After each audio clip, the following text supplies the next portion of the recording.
All right, so it's 1899, but things are a bit wild in this alternate Earth. Big European countries are about to throw down because they've got these fancy new weapons. In London, some cops get a real shocker when a tank smashes into the Bank of England, bulletproof and all. The tank blasts the vault open, and out comes this leader called the Phantom. He's after blueprints in the vault, not the loot. Britain blames Germany, but the Phantom hits Berlin too, causing a whole lot of chaos. Everyone's pointing fingers, and a war is brewing. Jump to Kenya, where Reed is on the hunt for Alan, the hero from King Solomon's Mine. Reed finds a guy claiming to be Alan, but the real deal shows up. Reed spills the beans about preventing a world war. But Alan, who's lost his family, isn't keen on fighting. Some mysterious dudes burst in, shoot the wrong guy, and chaos erupts. Alan, a sharpshooter, takes them down, but one escapes. The tavern blows up, threatening Alan's peace in Africa, so he agrees to help Reed. Back in England, Reed introduces Alan to the boss, NM, who's forming a team called the League of Extraordinary Gentlemen to tackle the Phantom. Alan meets Captain Nemo and others. Skinner, a see-through thief, and Mina, a chemistry whiz, join the crew. Alan's not thrilled about having a lady on the team, but they roll out in Nemo's high-tech ride, driven by Ishmael from Moby Dick. Unbeknownst to them, someone's tailing them. They head to the docks to recruit Dorian Gray, who only lets them in because Mina is his ex. Alan notices Dorian hasn't aged a bit, and it turns out a witch doctor blessed him in Africa. Dorian isn't keen on joining, and just as things get tense, armed men, including the Phantom, show up. Alan spots a familiar face among them, the stalker from before. A brawl breaks out, revealing everyone's unique skill. Dorian, being immortal, casually takes sword hits and lets himself heal. Total madness, but it's just the beginning. Nemo swings a sword and shows off some cool martial arts moves, while Alan prefers using his trusty firearm. Surprise! The stalker turns out to be an American Secret Service agent named Tom Sawyer. Skinner, the see-through guy, ditches his jacket and gets creative with objects like books to knock out the bad guys. The Phantom makes a run for it and Alan tries to stop him, but a henchman steps in. While they're duking it out, Tom goes after the Phantom, who escapes by diving out of a window into the river. Just when they think the scuffle is over, a sneaky guy pops up and grabs Mina. But here's the twist. Mina's eyes turn red, and she bites the guy, taking him down by drinking his blood. Turns out, she's the widow of Jonathan Harker, part of the crew that took down Dracula. Dorian decides to join the team after this personal attack, and Alan gives the green light for Tom to join. Tom's on a mission from the American government, worried the war might spill into the Americas. Next stop, Paris. Nemo introduces the gang to his awesome ship, the Nautilus, which can also go underwater. They finally reach Paris, where Alan and Tom go after a monstrous dude named Mr. Hyde, causing a ruck. Alan, with his sharpshooting skills, guides Hyde into a spot while coaching Tom on conserving bullets, teasing him about his wild American-style shooting. Hyde ends up trapped in a net they set up,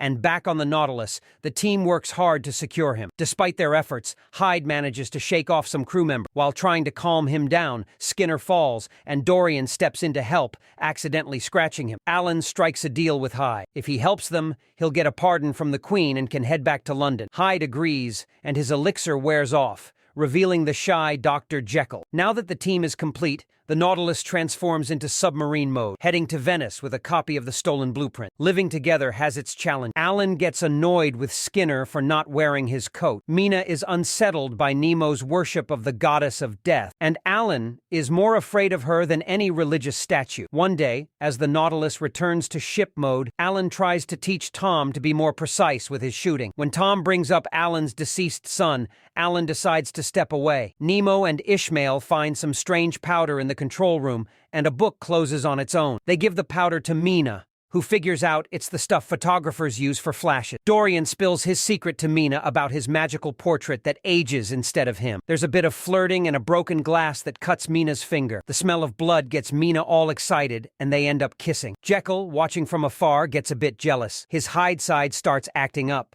but Nemo steps in before things get out of hand, saying he doesn't want a monster running wild on his ship. Back in his room, Jekyll realizes one of his elixir bottles is missing and accuses Skinner, who's been MIA. When they finally get to Venice, there's a carnival happen. Consulting the blueprints, the team figures out the Phantom plans to blow up the city. They prepare to search for the explosives, but as soon as they set foot on land, the bombs go off, and the buildings start falling like dominoes. They need to destroy a specific building to stop the chows. Tom takes Nemo's automobile with Alan, Dorian, and Mina, but Jekyll is afraid of turning into Heidi and stays behind. Once on the streets, the Phantom's goons surround them and start shooting. Dorian suspects Skinner betrayed them and makes a run for it. Mina uses her powers to feed on the bad guys mercilessly. As buildings crumble and damage the ship, Alan spots the Phantom and goes after him. Tom, driving alone, dodges falling debris, finds the right building, and signals Nemo, who fires a rocket to stop the domino effect. The car flips, trapping Tom. On the ship, Dorian reveals he's the real spy and shoots Ishmael. Alan confronts the Phantom in a cemetery, and after a few hits, they discover the Phantom is none other than M, or Moriarty, Sherlock Holmes' legendary foe. The Phantom escapes, and Ishmael tells the team about Dorian. The ship follows Dorian, and they discover a recording left by him. The Phantom reveals that Reed was working for him all along, and he assembled the League so Dorian could gather samples of their ability. Dorian stole Jekyll's elixir, took Mina's blood, snagged Skinner's skin, and snapped pics of Nemo's tech. Alan was recruited to capture Hyde, and with these samples, the Phantom plans to create super soldiers to sell during war. Quite the plot twist, huh? Jekyll notices that his inner Hyde is not feeling so great due to a strange sound in the recording. All of a sudden, the Phantom announces that the ship is going to explode when the recording ends. And you guessed it, the ship starts shaking. Water floods in, and some crew members get pulled down. Nemo can't bring the ship up because of this, so he decides to seal the engine room with some crew inside for everyone's safety. Hyde convinces Jekyll that they can help, so Jekyll rushes into the room before it's sealed and takes the elixir to transform underwater. He dives down, uses his strength to pull levers and open valves, draining the ship and letting it resurface. As everyone tries to figure things out, they receive a Morse code message from Skinner, who sneaked into the pod with Dorian. Skinner guides the team to northern Mongolia, where they find the Phantom's secret fortress. Hiding in a cave, they wait for Skinner, who arrives with news. The fortress is massive, and scientists are working around the clock to create super soldiers and copy Nemo's invention. While they plan, Dorian confronts the Phantom for stealing his painting to force him to work. Now that Dorian has it back, he refuses to fight again. The League reaches the fortress, using their powers to knock down guards outside. Inside, Skinner sets explosives while Hyde, Nemo, and the crew free the scientist's family. However, they run into a whole bunch of guards, leading to a gunfight. Nemo's weapons don't work against the fully armored guards,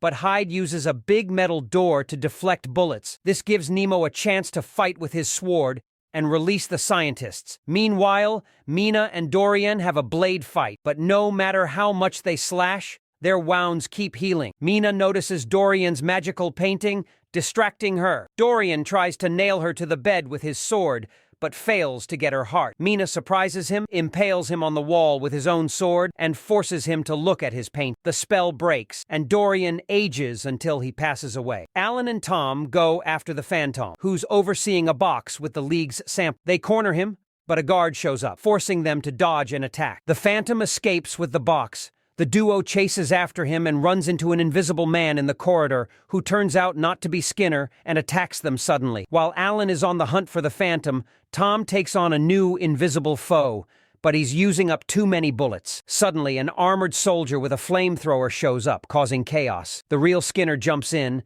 gets on fire, and Tom cleverly uses a torch to take down the flamethrower guy. Tom checks on Skinner, who's a bit burnt, but then gets caught by the other invisible man. Meanwhile, Alan finds the Phantom in a dark room, and they start a fierce fight, throwing punches left and right. Alan gets the upper hand, grabs an axe, ready to finish it all. Back with Nemo, he rescues all the scientists while Hyde protects them. But one guard steals some elixir, turns into a massive monster, and gives Hyde and Nemo a hard time. Hyde turns back into Jekyll, and they have to make a run for it. The monster and Alan are about to strike at the same time, but Skinner's explosives go off, and the building starts to crumble. Hyde and Nemo escape, the monster gets crushed by debris, and the Phantom seizes the chance to dodge Alan's attack. When Alan tries again, the Phantom shows him that the invisible man has Tom.